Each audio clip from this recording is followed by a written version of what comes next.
Assalamualaikum warahmatullahi wabarakatuh.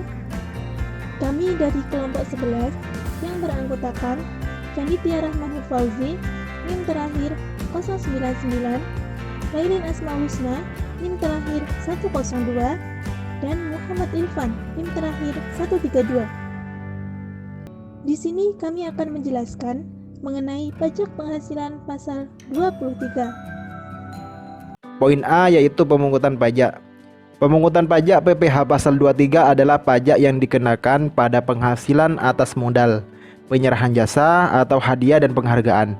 Selain yang telah dipotong, PPh pasal 21 yang menjadi subjek atau orang yang dikenakan PPh 23 adalah wajib pajak dalam negeri dan BUT. PPh 23 digunakan untuk memotong pajak penghasilan dari objek PPh 23 yang dikenakan pada subjek wajib pajak dalam negeri.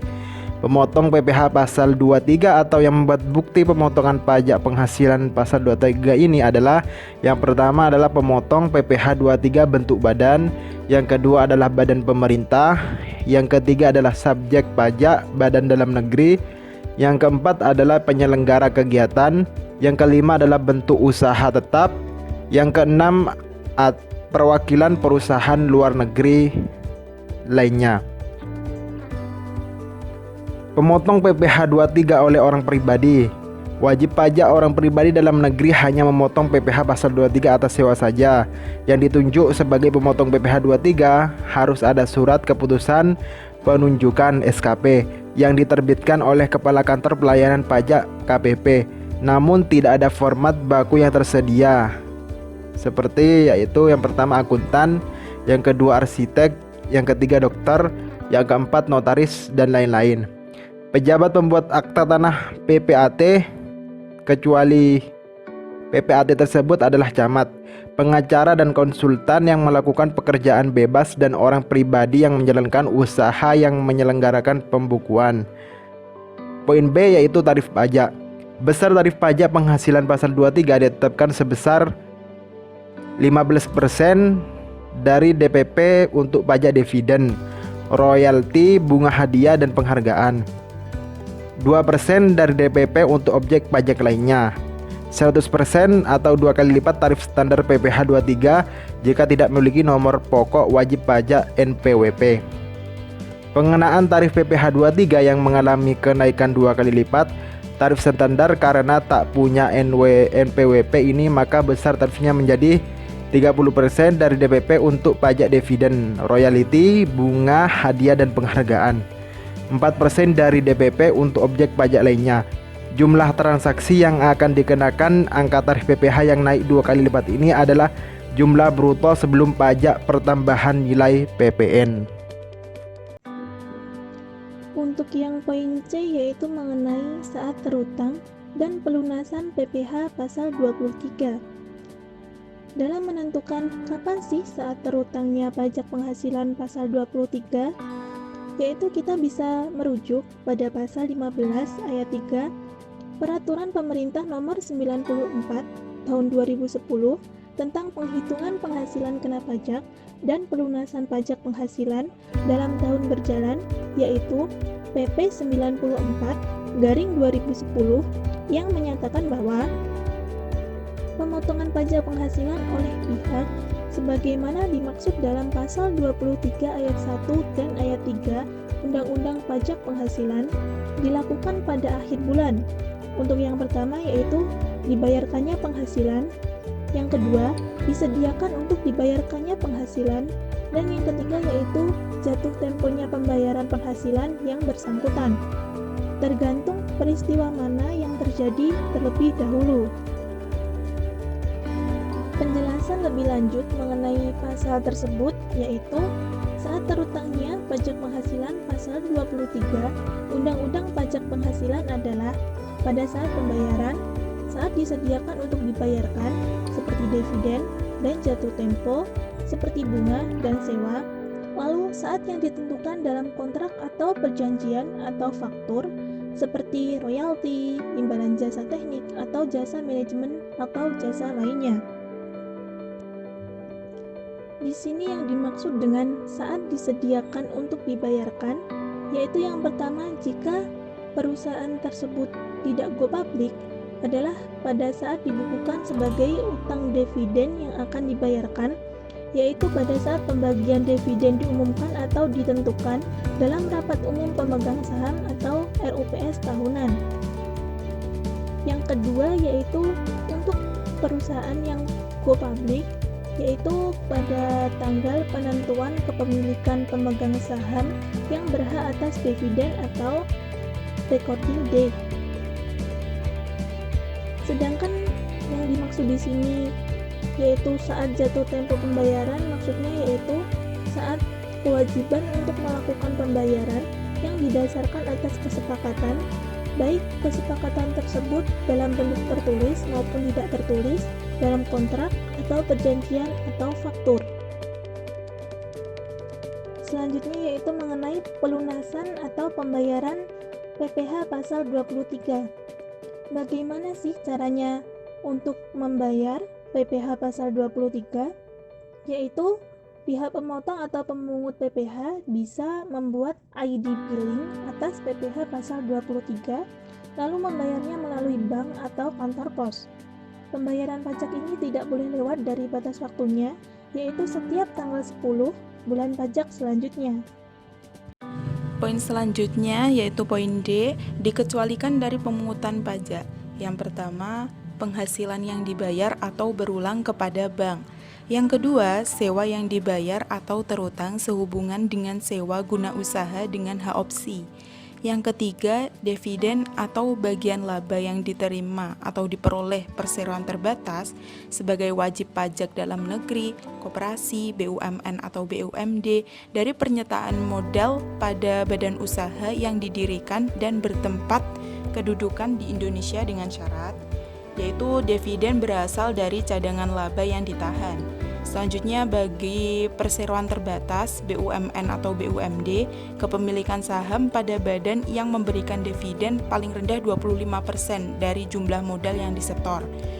Terus bagian laba yang diterima atau diperoleh anggota dari perseroan komanditer, di mana modalnya tidak terbagi atas saham-saham, persekutuan, perkumpulan, firma, dan kongsi termasuk pemegang unit penyertaan kontrak investasi kolektif, SHU koperasi yang dibayarkan oleh koperasi kepada anggotanya.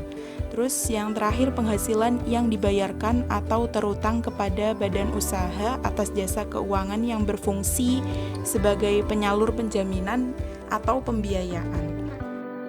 Untuk tata cara pemungutan PPh pasal 23, di sini pajak penghasilan pasal 23 merupakan pajak penghasilan yang dipotong atas penghasilan yang diterima atau diperoleh wajib pajak dalam negeri dan bentuk usaha tetap yang berasal dari modal, penyerahan jasa, atau penyelenggaraan kegiatan selain yang telah dipotong pajak penghasilan pada pasal 21, yang dibayarkan atau terutang oleh badan pemerintahan atau subjek pajak dalam negeri, penyelenggaraan kegiatan, bentuk usaha tetap atau perwakilan perusahaan luar negeri lainnya. Nah, di sini pemotongan pajak penghasilan pasal 23 memiliki kewajiban melakukan penyetoran PPh pasal 23 ke kas negara atas PPh pasal 23 yang dipotong dari penerimaan penghasilan terhadap penerimaan penghasilan yang dipotong PPh pasal 23, kepadanya diberikan bukti pemotongan PPh pasal 23. Nah, atas pemotongan yang telah dilakukan selama satu masa pajak, wajib pajak sebagai pemotong pajak wajib melakukan pelaporan pemotongan PPh pasal 23 yang telah dilakukan. Pelaporan dilakukan dengan menyampaikan surat pemberitahuan atau SPT masa PPh pasal 23. Untuk selanjutnya, tata cara penyetoran PPh pasal 23. Di sini berdasarkan ketentuan pasal 2 Peraturan Menteri Keuangan nomor 80/PMK 03/2010 tanggal 1 April 2010 dalam hal tanggal jatuh tempo pembayaran atau penyetoran pajak bertepatan dengan hari libur termasuk hari Sabtu atau hari libur nasional, pembayaran atau penyetoran pajak dapat dilakukan pada hari kerja berikutnya. Dalam pengertian hari libur nasional termasuk hari yang diliburkan untuk penyelenggaraan pemilihan umum yang ditetapkan oleh pemerintah dan cuti bersama secara nasional yang ditetapkan oleh pemerintah. Nah, di sini pembayaran dan penyetoran pajak harus dilakukan dengan menggunakan surat setoran pajak SPP atau sarana administrasi lain yang disamakan dengan surat setoran pajak. Nah, di sini berfungsi sebagai bukti pembayaran pajak apabila telah disahkan oleh pejabat kantor penerimaan pembayaran yang berwenang atau apabila telah mendapatkan validasi. Nah, di sini SPP dianggap sah jika telah divalidasi dengan nomor transaksi penerimaan negara atau NTPN. Adapun tempat pembayaran adalah kantor pos atau bank yang ditunjuk oleh Menteri Keuangan sebagai tempat pembayaran pajak. Selanjutnya, tata cara pelaporan PPh pasal 23. Nah, PPh pasal 23 wajib memberikan tanda bukti pemotongan PPh pasal 23 kepada orang pribadi atau badan yang dipotong setiap melakukan pemotongan atau pemungutan. Bagi penerima penghasilan, bukti pemotongan PPh pasal 23 ini adalah bukti pelunasan PPh terutang dalam tahun tersebut yang nantinya akan dikreditkan dalam SPT tahunan. Apabila masa pajak telah berakhir, pemotongan PPh pasal 23 wajib melaporkan pemotongan yang telah dilakukan dalam masa pajak tersebut. Pelaporan yang dilakukan dengan menyampaikan SPT masa PPh pasal 23 atau 26 ke kantor pelayanan pajak tempat wajib pajak pemotongan PPh pasal 23 terdaftar. Surat pemberitahuan SPT masa PPh pasal 23 atau 26 harus disampaikan paling lama 20 hari setelah masa pajak berakhir. Misal nih contoh pemotongan PPh pasal 23 bulan Oktober 2010.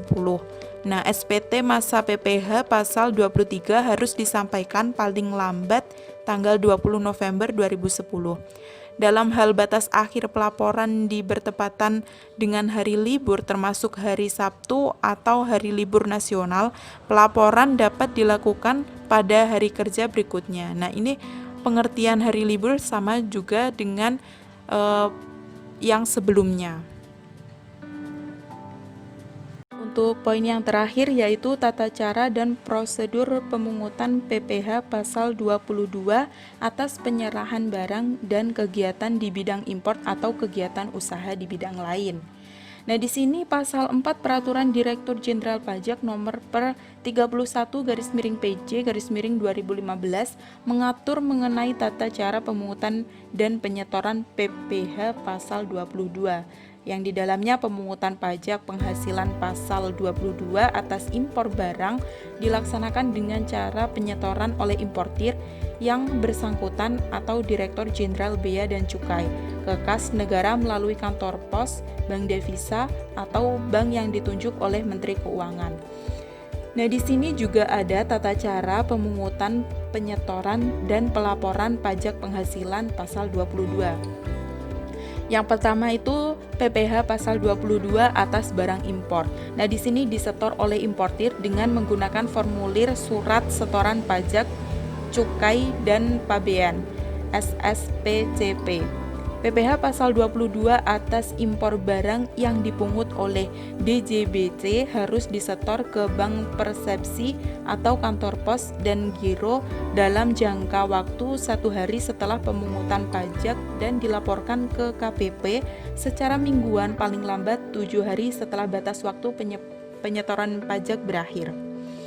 Yang kedua, PPh pasal 22 atas pembelian barang disetor oleh pemungut atas nama dan NPWP wajib pajak ke bank persepsi atau kantor pos dan giro secara kolektif pada hari yang sama dengan pelaksanaan pembayaran atas penyerahan barang. Nah, pemungutan menerbitkan bukti pungut rangkap 3, di mana lembar pertama itu untuk pembeli, lembar kedua sebagai lampiran laporan bulanan ke kantor pelayanan pajak, Terus lembar ketiga untuk arsip pemungutan pajak yang bersangkutan dan dilaporkan ke KPP paling lambat 14 hari setelah masa pajak berakhir. Terus yang ketiga, PPh pasal 22 atas pembelian barang. Nah, ini disetor oleh pemungut atas nama wajib pajak ke Bank Persepsi atau kantor pos dan giro paling lambat tanggal 10 bulan takwin berikutnya dengan menggunakan formulir SSP dan menyampaikan SPT masa ke KPP paling lambat 20 hari setelah masa pajak berakhir. Terus yang keempat, PPh pasal 22 atas penjualan hasil produksi. Nah, ini disetor oleh pemungut atas nama wajib pajak ke Bank Persepsi, ke kantor pos dan giro paling lambat tanggal 10 bulan takwin berikutnya dengan menggunakan formulir SSP. Pemungut menyampaikan SPT masa ke KPP paling lambat 20 hari setelah masa pajak berakhir. Terus yang terakhir, nomor 5, PPh pasal 22 atas penjualan hasil produksi. Nah, ini disetor sendiri oleh wajib pajak ke Bank Persepsi atau kantor pos dan giro sebelum surat perintah pengeluaran barang ditebus dengan menggunakan SSP. Pemungut wajib menerbitkan bukti pemungutan PPPS 22 rangkap 3, yaitu lembar pertama untuk pembeli, lembar kedua sebagai lampiran laporan bulanan kepada kantor pelayanan pajak, terus lembar ketiga untuk arsip pemungutan pajak yang bersangkutan. Nah, pelaporan ini dilakukan dengan cara menyampaikan SPT masa ke KPP setempat paling lambat 20 hari setelah masa pajak berakhir.